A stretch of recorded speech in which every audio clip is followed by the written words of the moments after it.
What's up guys, Gordon Briley with PhenoX Fitness and Nutrition, and welcome back to the video series where we're going to go over the stealth leg press from Titan Fitness. I'm going to just demonstrate some of the points to it as far as safety concerns go. So some of the comments on Facebook, as I've already seen these comments many times, general concern is the bench pushing itself away, and that's going to be taken care of with this.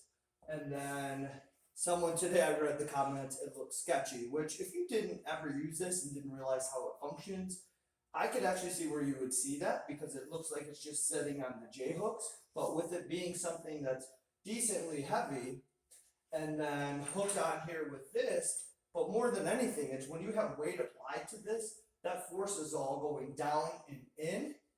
And the main thing that you always have to remember is no matter how this is set up, because you can set up in a lot of different ways, on this side or this side, it always has to be pushing into the upright, so into the J-hook.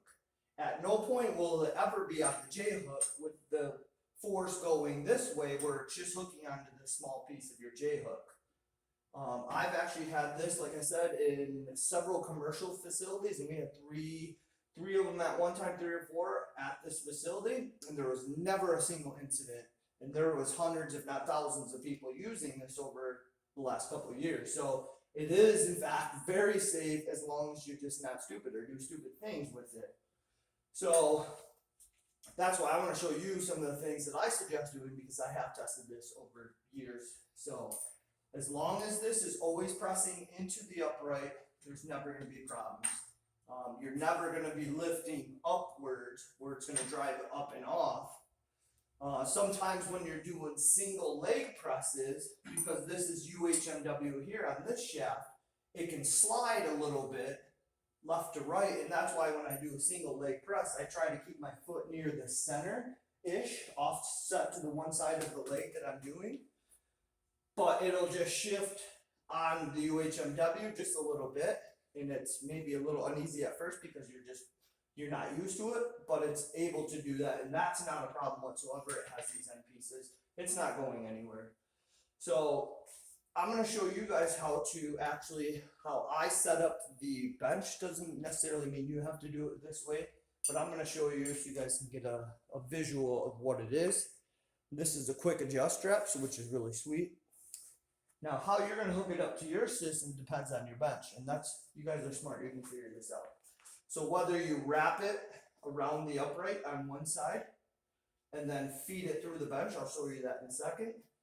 So on my system, everywhere that I have, where you guys probably would on your systems have just normal rails or bars going across to connect your racks, I actually have a rail system.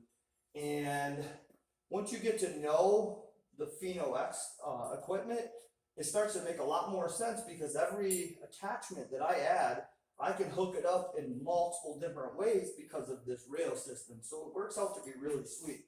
So I have not only these attachment points for the bands on these, which these can go on any rack, so you can mount these to the floor in front of whatever brand that you have, but these are just eye hooks that fit in the rail and they can slide to any position. So if I want to make sure this bench is really pulling away from that bench being pushed away, I can either increase the angle or decrease it really quickly, tighten down the eye bolt. So I'm going to go feed it into the eye hook on one side, just like so. I don't know if you can see that, but it's just the hook into the eye hook that's in my rail system. I feed, because my bench has a metal portion that connects this part of the bench right here. So I feed the strap through there. I'm actually going to wrap it one time, feed back up the other side, and then I hook this other hook into my other eye hook, feed it through the quick adjust system, and then you can just tighten it down. You just pull the strap. So I have multiple ways of keeping it from moving. My platform that I have in here, I can actually take this, move it to the front, and then slide platform back so it's being held back by the platform and by the strap. So now that's nice and tight. And you can see I have the angle going down and away from the pressure that will be into this bench. So now it's secured. When you go to press this, that bench isn't going anywhere. If you use steel chain, it's even going to be more rigid. You will definitely feel really secure having that, although we used this strap for years and never had any issues with that. So I've only used this one for a week or so I'm still testing it, but no problem so far. The strap holds really well. The worst case scenario is the bench slides away and then this will come down and it becomes at some point a pendulum. If you use the barbell in the skis, the barbell is just going to place itself against this and it can no longer push you any further. So that part of it is not risky. If you're using the plates here, it'll go to a pendulum and then most likely it's not going to dump any of the weights. That is possible depending on where you put it. But I always put the weight plate pulse on this angle facing this way, so if it did become a pendulum, the weights are just going to hang there. No problem. So that part of it is a piece of cake. Now we have these safety straps here that connect around your upright, so depending on the size, no big deal, you can adjust. So just get it tight. This part takes 2 seconds. I thought these might be annoying because mine didn't have them. And it still never came off. I never had any straps before, but hey, why not? It's pretty simple to use. So that's just going to keep it from moving. It still can have some lateral slide on this UHMW, but again, no big deal. You really get used to that. So tighten it up, strapped on there. It's good to go. So the bench is secure, and then the unit is also secured.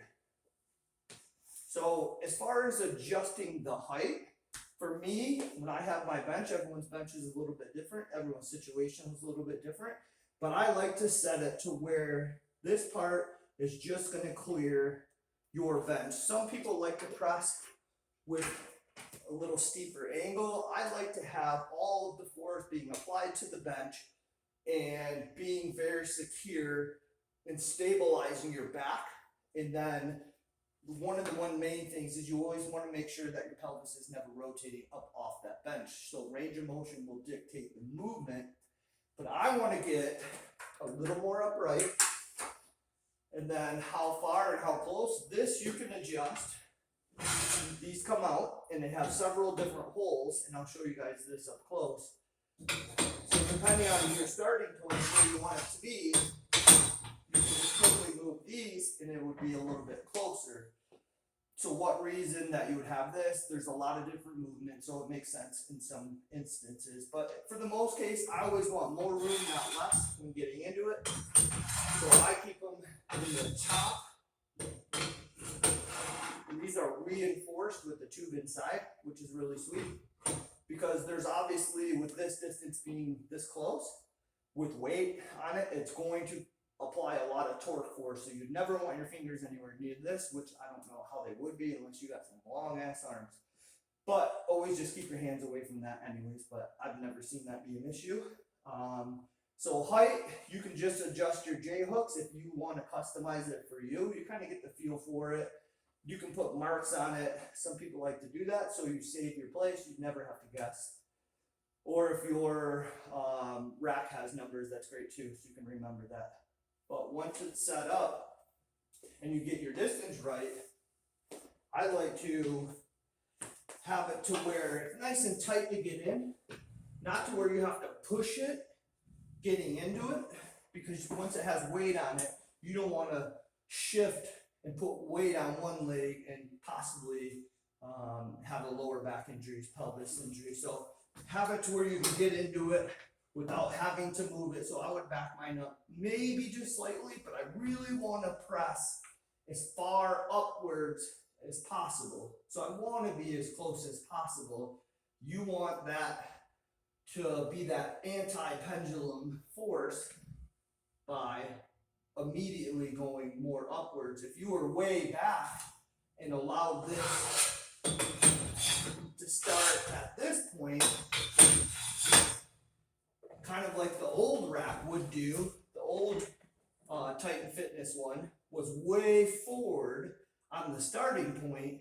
You have forever that it's a pendulum. But when you start with it already far away and push it even farther away, that's why this design takes away that aspect of it and it actually works. So there's a lot of adjustment in the way that you can put this where you want to get started, but this is definitely where I put it. Now, how you hook different things up. These here, I'm gonna just move you guys and show you. Very, very, very simple. These are the skis. Comes with 4 of them. So this would go here, very quick and easy to get rid of these. So if you want to lighten it up to move it, it's not like you have to disassemble and take bolts off, nuts off, stuff like that. Really, really simple. So I can put this barbell in any of these different places and it's going to change up the feel a little bit. Typically I like to put mine here, and then it's just a quick pin. Boom, good to go. So the other way to hook it up would be grab it real quick.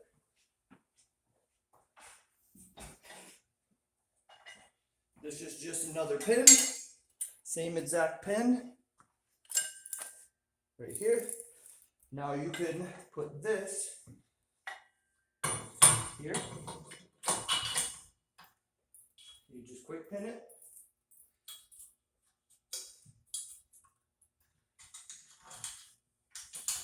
And this pin is to remove this, so this can be taken off. So doing dips on the back side of it, you can actually take this and flip it over and it will shoot off on this angle. If you move this down or down even farther, it changes the angle even lower. So you can actually do pull-ups on it, you can do dips, you can do all kinds of different stuff, but doing a pull-up on it, are you really gonna do that? Probably not, but you can. You can actually take this, depending on your rack, you can move the J-cup to this side where it will be facing outwards, and you can put these back in these holes and it'll be a step-up platform. How thick your rack is determines kind of the angle, and I'll show this in detail in another video, but you can literally set it to where this is a step-up platform or even jump up onto it depending on your rack. That is actually really sweet. But you can see this here, when it becomes a sled, everything is kind of just moved quickly to the front side. Another ski is added here facing outwards, and that is what the sled actually pushes on, is these skis. And that really works really well. I've used them on cement, AstroTurf of course, and this tends to push. In my experience, we had rogue sleds, and then we had this sled next to it, and this one was always more difficult to push than the rogue sleds. So just the way that it's set up, it's really sweet though. So it works, it functions as good as any other sled, as a sled push. So pretty badass. I'll show you that in a future video. So lots of different ways to set up these weights depending on your situation. Again, you can set these in multiple different places. That's all stuff you guys can play with and figure out. Just know that it can adjust to different places. You can go just a barbell. You can go barbell and then put weight plates on this as well, because you can install the other one over there.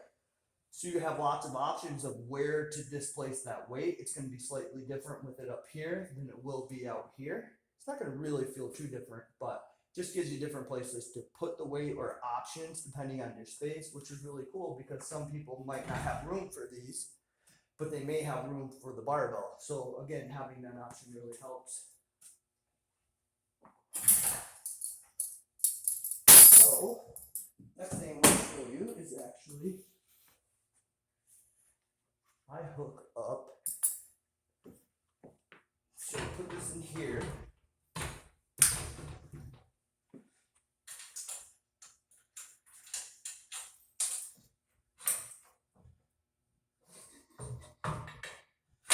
This one's in here.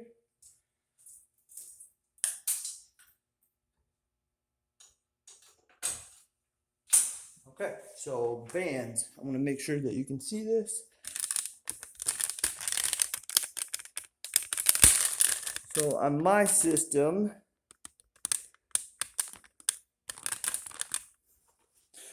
I don't know how yours will be, but you'll get the point. On my system, I actually have, again, these rails that I have a speed connector that I can turn, and I can move this anywhere throughout this rail that I want. So I can increase the tension on this bar by simply moving this away. Or I can keep it here, just tighten it back down, and then it's locked down into place. I just wrap it around one side of the barbell. You want to make sure that tension is even on that band. So again, you'll have to figure it out depending on your system, how you can connect bands. But I like to make sure that the band is evenly stretched on both sides.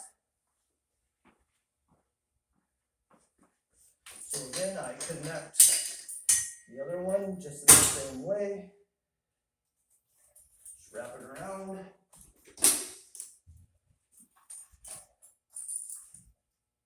And boom. Now you have banded tension, which you don't need a ton of weights with these bands, especially in my situation. I can move this out, pre-tension that band, and you can barely move even just 2 plates on each side, which isn't a lot of weights. Now the one thing is, I have these custom created. These are my brand specific bands. They're super, super heavy duty. So I paid a lot of extra money to get these hooks, which they're much, much bigger than the usual, and the bands are stronger. So these are meant for resistance training specifically, so they can really take a ton of tension. I have them in 15, 20, 30, 40, 50, and 60. What I have right now on there is 60s, but it works really well. You want to make sure that the barbell itself is centered. Now this has a short distance in between here. So if you go to load a 45 on here, it creates a short fulcrum, and it actually could tip out of here. So you kind of have to press this in here and not throw it on there heavy. If you just set it on there, it's going to stay. But if it's way off center, it's going to rock right out of there. So always be cautious of that. Load the weight on there nice and slow. If you have to, on the first plate that you put on, just push it to this side just a little bit, and then go to the other side. It'll be stable after that. So banded tension. So for these, you have to get the nice and even. But you get the idea. Once you load plates on there too, those bands really add a ton of additional resistance. So if you don't have a lot of plates, that should work out perfect. So this is kind of a basic overview. It's already getting to be a long video. I'm going to demonstrate a hell of a lot more. So you just got to stay tuned. But for now, just know that there is a ton of adjustability, a lot of flexibility in how you set it up and how you move it. And I'll actually break it down real quick. I didn't want to extend the length of the video anymore, but I do want to show you that it's not that difficult to break this down. People are like, oh my God, it's going to be so much work. Well, guess what? It's not, unless you're just super lazy. And if you're lazy, that's cool. I understand. You know, maybe it's not for you, but. And that's one of the reasons I like to use the actual barbell portion, because it's not adding any more additional weight to when you do go to move it. So now, this is a quick strap. This comes right off, gets out of the way, benches out of the way, no problem. So the one thing I like to do is take the handles, move them down to the lowest setting,